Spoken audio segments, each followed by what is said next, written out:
Woof woof and namaste. This is Hill Dog and welcome to KANHACAST, a series of conversations with visitors and residents of Kanha Shantivanam, the International Centre for Heartfulness. Today I will be speaking to Brigitte Smith. Brigitte Smith is an artist and a heartfulness meditation trainer and practitioner for over 45 years. She lives in Munich in Germany, but in the past has also lived and taught art in California, USA. Her artwork is deeply personal, spiritual, philosophical, and mystical. She has also done a lot of artwork for Sahaj Marg and Heartfulness, including many children's books, paintings of the Heartfulness guides, and a book of illustrations of the Sahaj Marg centers in India called Centers of Light. For those of you who don't know, Heartfulness is a meditation technique that is offered for free by volunteer trainers around the world. It was earlier known by the name Sahaj Marg, or the natural path. One of the specialities of Heartfulness is meditation with the transmission of a very subtle energy. It also includes a process of cleaning out samskaras. Samskaras are impressions and patterns that build up in our inner system and influence our behavior, tendencies, and habits in ways we don't even know. Since there will be a lot of reference to Heartfulness in this talk, let me just fill you in on the Heartfulness guides. The first guide was Lalaji, then there was Babuji. From 1983 to 2014, Chariji was the Heartfulness guide, and from 2014 to the present day, Daji has been the Heartfulness guide. You will also hear the word Master during this talk. Master refers to both the Heartfulness guide as well as the inner Master, or the higher self that is within us and all around us. Practitioners of Heartfulness meditation or Sahaj Marg are called Abhyasis, and a Heartfulness meditation session is called a sitting.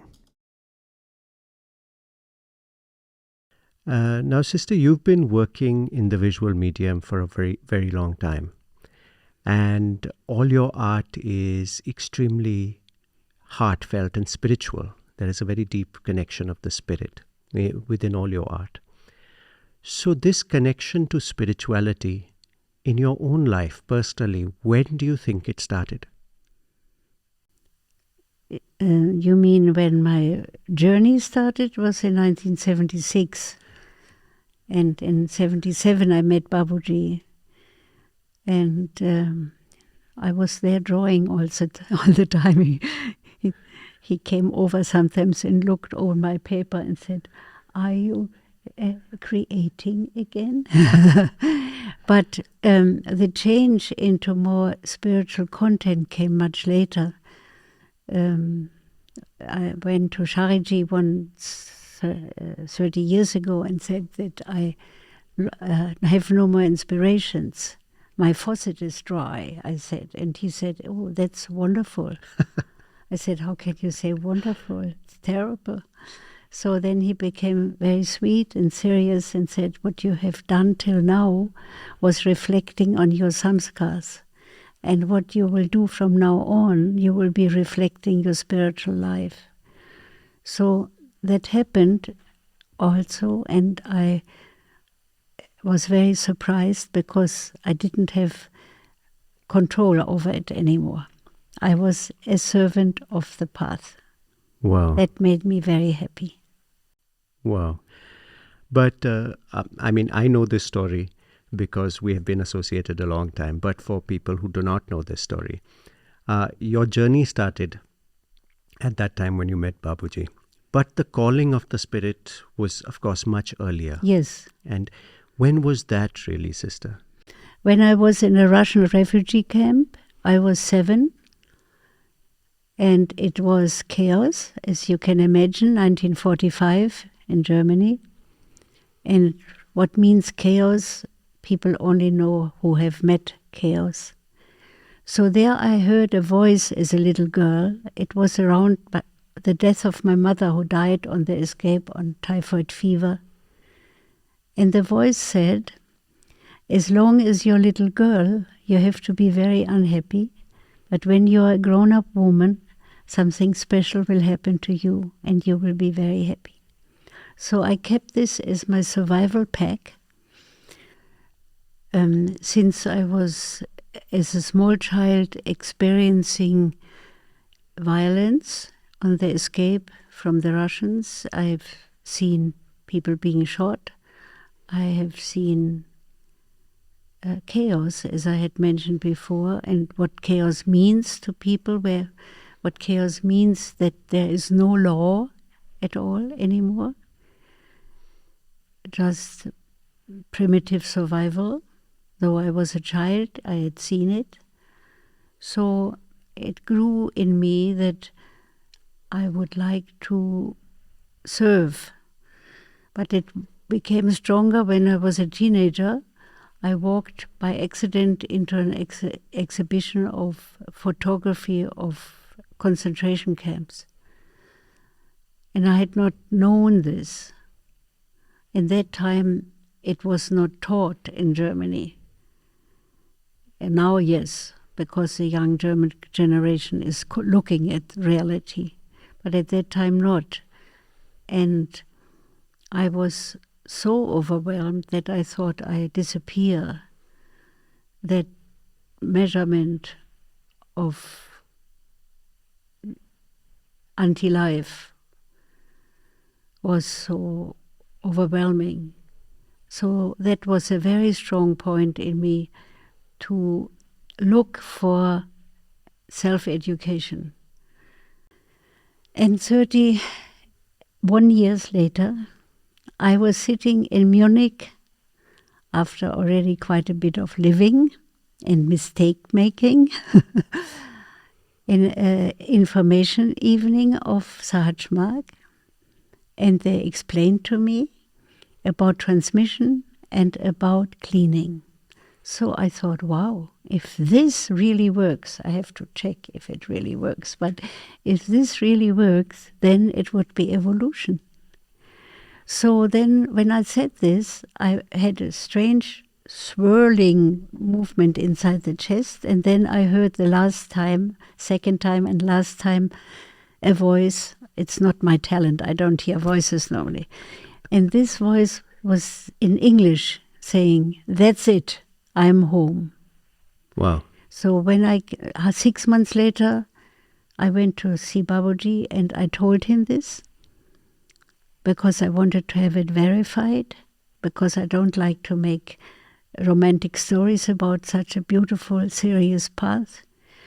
So then he said, yes, we prepare people before their birth. Wow. So that was his answer. That is incredible. And so you mentioned that you heard this voice in the refugee camp. That was the first time you heard the voice. But before that, do you have memories of spending time with family where talks of the spirit or talks of this quest came up? What was family life like before that, before all the chaos happened? Before the chaos, I had a wonderful life. My father was an estate holder. He was an agriculturist. I had a very loving mother and a doting nanny. And the nanny was very pious. So where was this sister? It was in the east of Pomerania.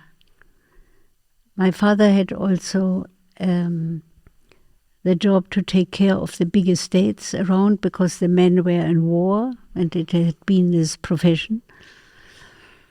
So I think the nanny was a very important person. She just died last year with 101. Wow. And she was very pious in a beautiful way. I think she was an important guide. And then this entire life was lost in a way. Yes. With the violence that came. Yes. And my father found us through the Red Cross later. Because you were separated? Yeah, because you see, it was a feudal system, and so he could not leave his people alone. And the Nazi system did not permit the landholders to organize escapes. Otherwise they would be shot, and they were shot often. So he had to wait for the Nazi permission to organize the track, and he had organized it, pre-organized it. All the wagons were in front of the houses, but the horses were put on later. And so when the permission came, they moved 3 days towards the west, but it was too late, and the corridor was closed by the Russian army, so they had to return. And then he lived several months hidden in his own forest by his people helping him to get food. And then finally, after a year or so, I think, he met a Russian commissioner, and since he talked Turkish from former life in Turkey as an agriculturist, it worked. And this Turkish Russian gave him out travel papers, so he could leave, and we had a Jewish secretary all the years, and we had been hiding her. So she also got the papers, and they both went to the west, and there he looked for us, but he couldn't find us. And then through the Red Cross he found us. So who was with you? Your siblings were with you? My brother was 4, I was 7, and in this year the people were, my mother had found a room to stay. They kept us, and they informed the Red Cross. Wow. And where was your mother during this time? She died there. She was with us, and she got typhoid fever, and my little brother too. I had typhoid fever before, so I was immune. And so there was an epidemic of typhoid, and in that time there was no penicillin.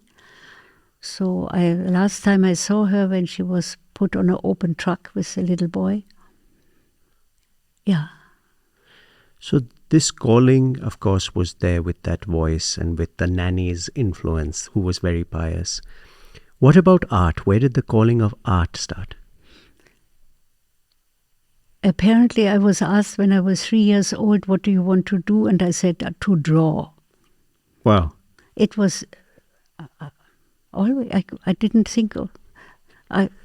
for me it was translation of thought, translation of feelings, and later translation of prayer. Art is a transporter. Like in music, as dance, as sculpture, everywhere, it's a transporter. So the more I became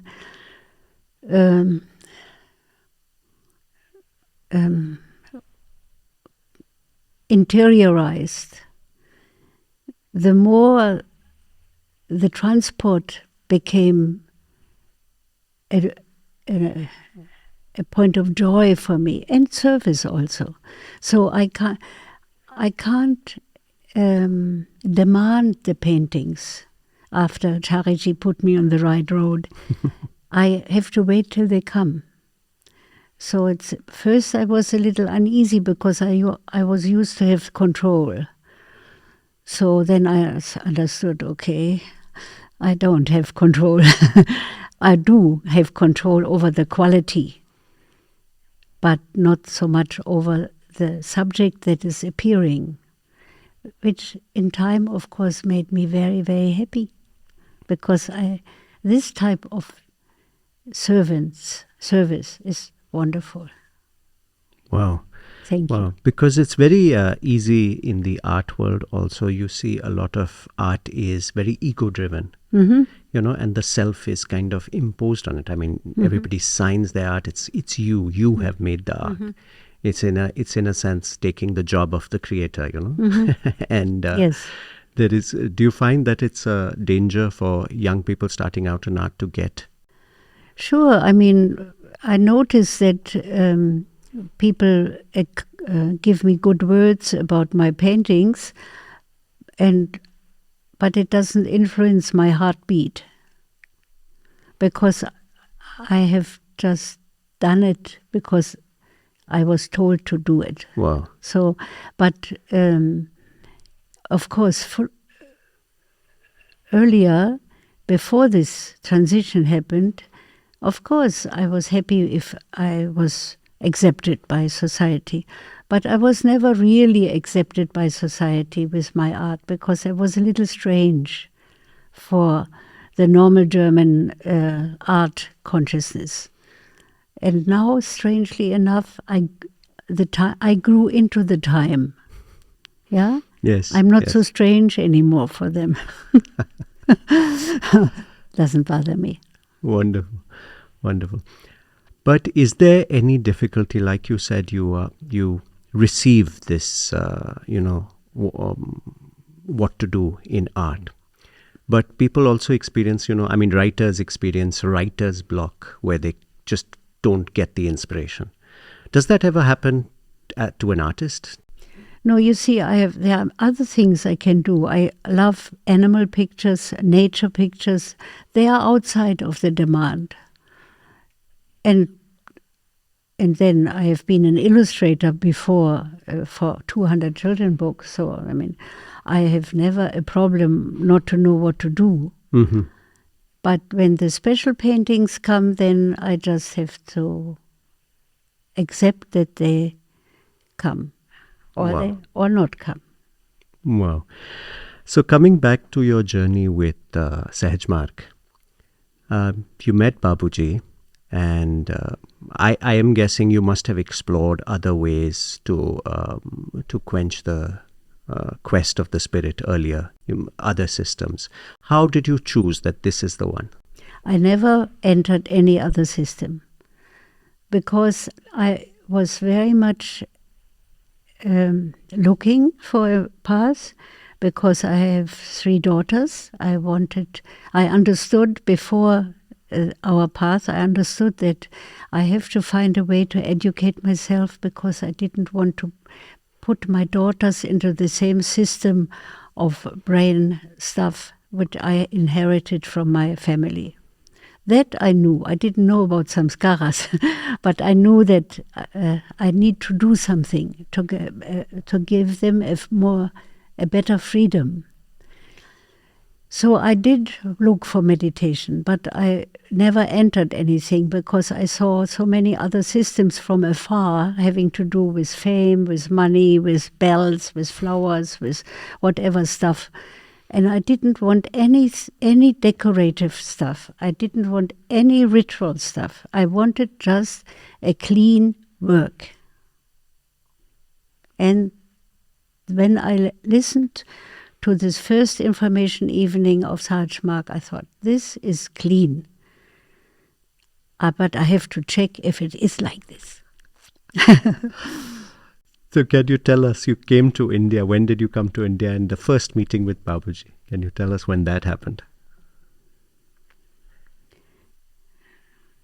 So I was introduced into Sahaj Marg on the 9th of September 76 in Munich. And on February 77, 5 of us went to Shashahampur, first time to India. On the 9th of March 77, I became already a preceptor. So when we entered in the dark after the long train ride, and you must imagine another India at that time, of course. Sure. With a rickshaw in the dark, passed by many little fires where people made chai. It was like a medieval view for me. And then we entered this lane, and everything was pitch black, and we looked through a gate, and in the back there were arcades, and under the arcades 1 little 40-watt bulb was dangling. And then people came, but it was dark and their skin was dark, so I only saw the white lungis approaching. So there was a number of lungis standing in front of us, and my whole being shook. And inside of myself, I did this to one of these lungis.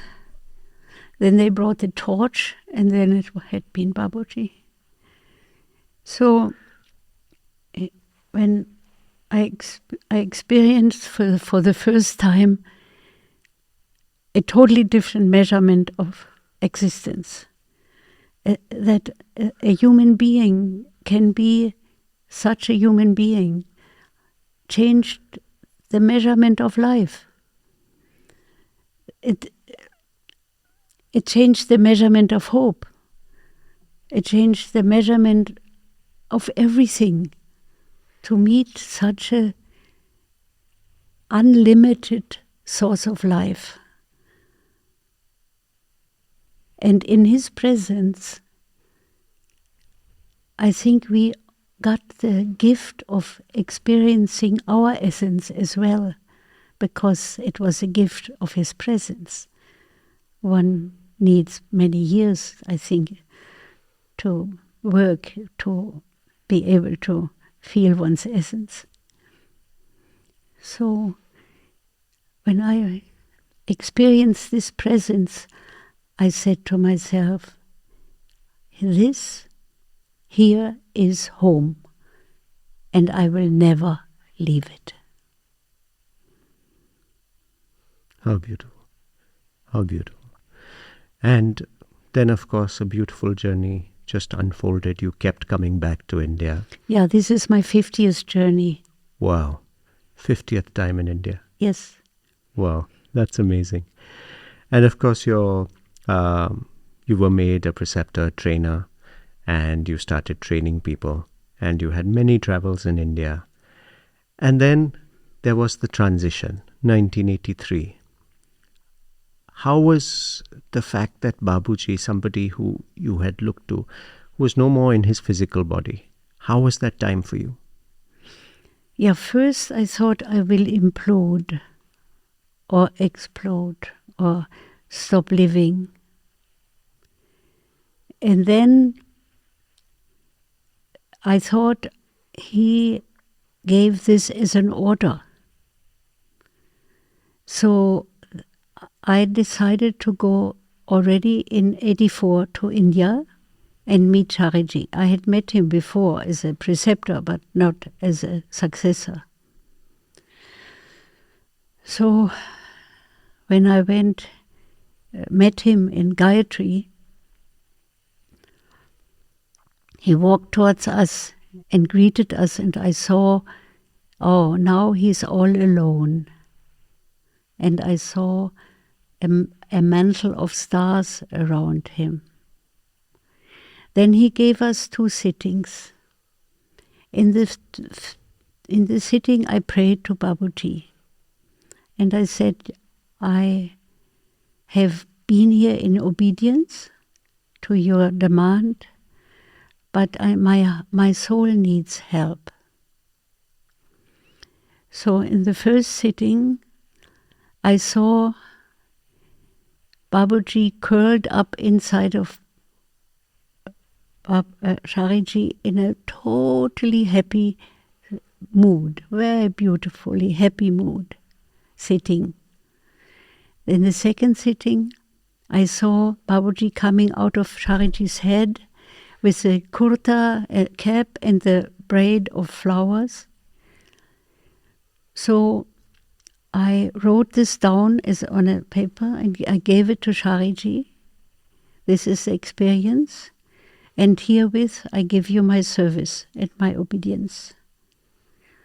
So for me it was always, and it took me years till I could say master, but when he became more masterly in his development, it happened automatically. But for me it always was the son of Babuji. I mean, Babuji is Babuji is Babuji. He is the creator with Laloji together. So that's how I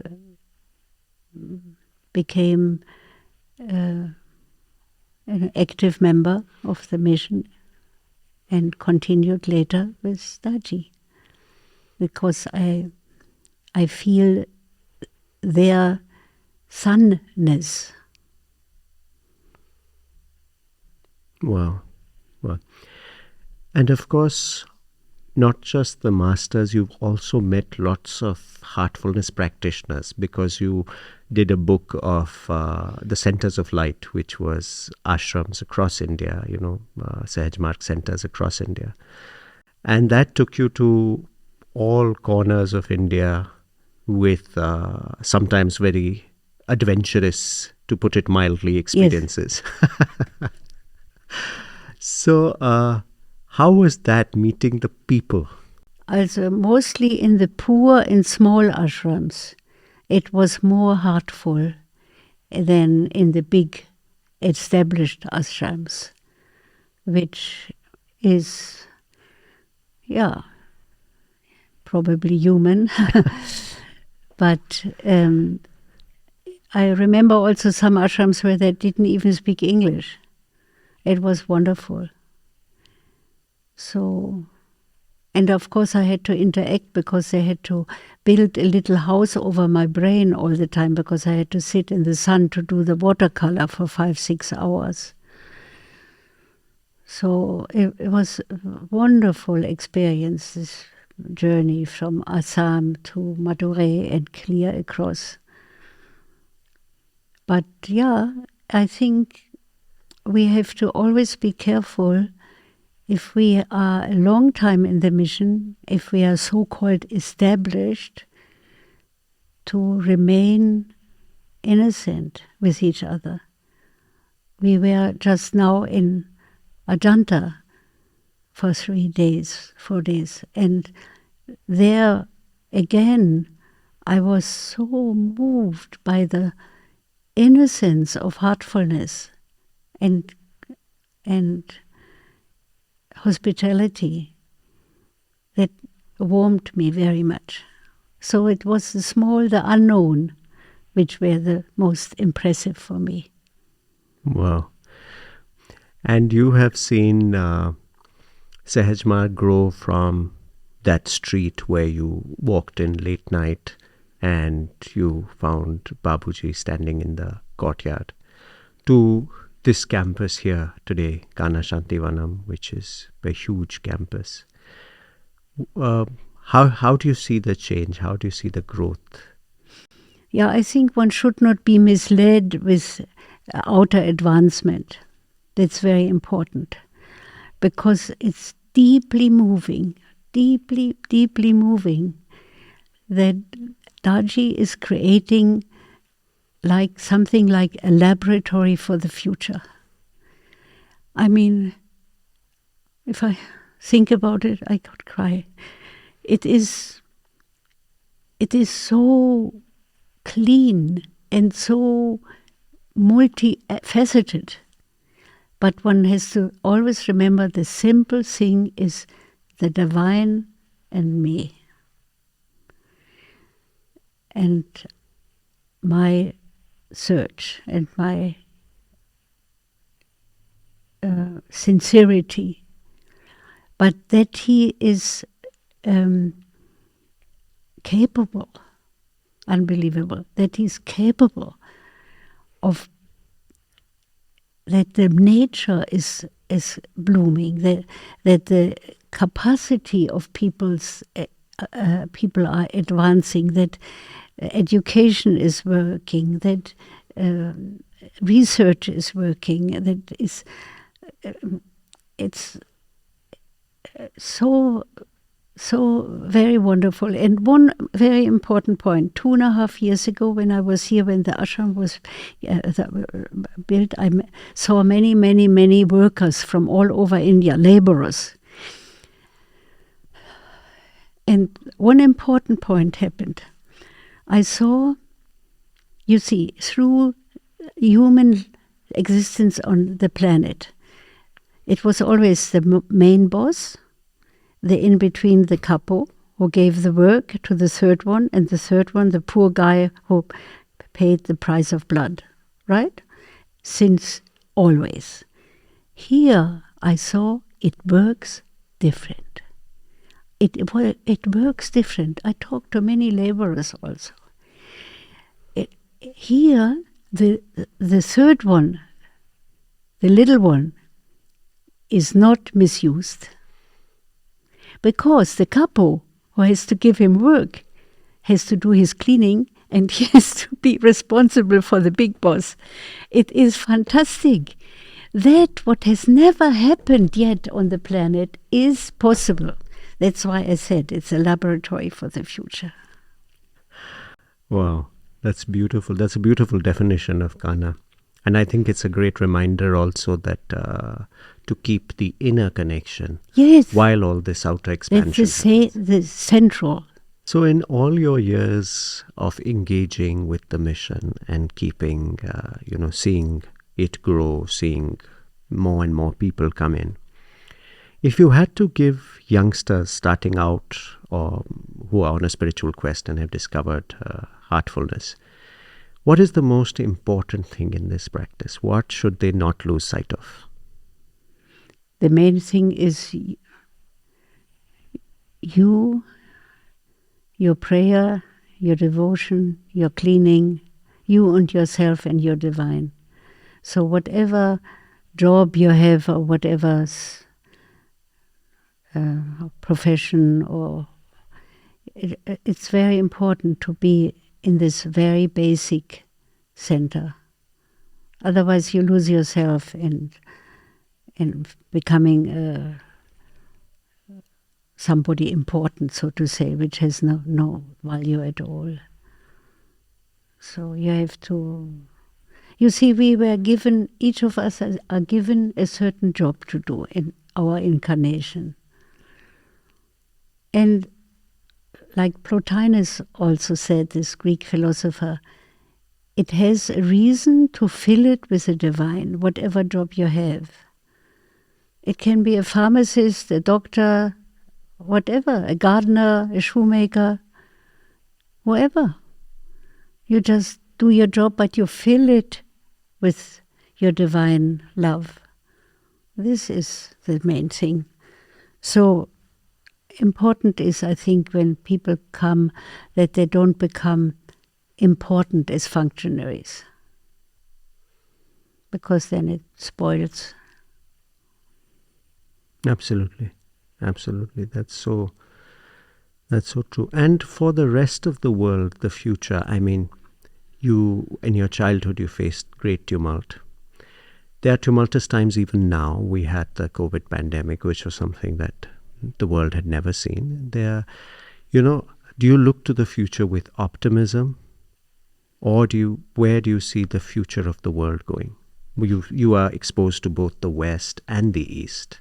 You travel between both West and East. So where do you think the world is headed? I think if these high divinities like Lord Krishna and all the other avatars, you think they work for nothing? It has a big plan. I might not know it, but I think God, like Rilke once said, God wants to acknowledge himself through experiencing us thinking of him. So I think it is a huge reason, a very huge reason, that this universe becomes conscious, the little bit we know. But I think it is a much bigger plan than our little wars down here. Yes. I mean, we give ourselves a lot of importance and credit as the human race, as the most advanced race on the planet. But I think we don't even know ourselves yet. So what do we know? What do we know? Yes. Thank you so much, dear sister. It was wonderful. It was wonderful sitting down and talking to you. We could talk for hours. We could go on about incidents here, because I am privy to lots of stuff, because we've been associated since 1986 when I was a little boy. 85 when I was a little boy. So so there are so many things to talk about, but it's wonderful. Thank you, Rudi. It was really lovely. Thank you, sister. So that was my conversation with my dear sister Brigitte. I hope you enjoyed it as much as I did. To hear more such conversations, please subscribe to this channel, and also you can find us on Spotify on the KANHACAST channel.